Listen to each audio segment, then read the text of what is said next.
आरे कथिनी के शिवजी हरि सी गढ़ाइले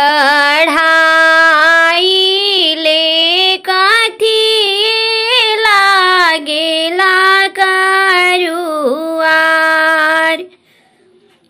आरे कथिनी के शिवजी हरि सी गढ़ाइले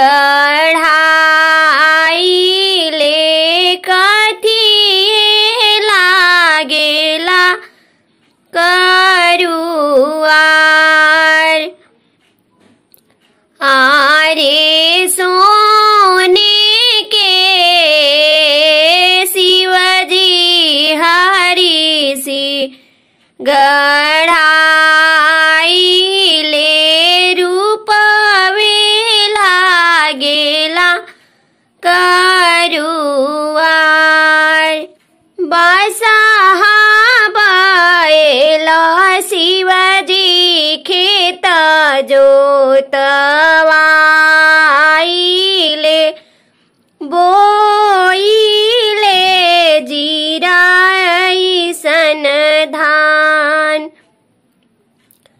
आरे बोए के बोनी शिवजी जीरा ऐसन धानवा हो उपजेला भंगिया धतूर। उपजेला भंगिया धतूर। एक दिन गौरा हो खेत देखे चलेली खेतवा में कहूँ ना धान। आरे घुरुमी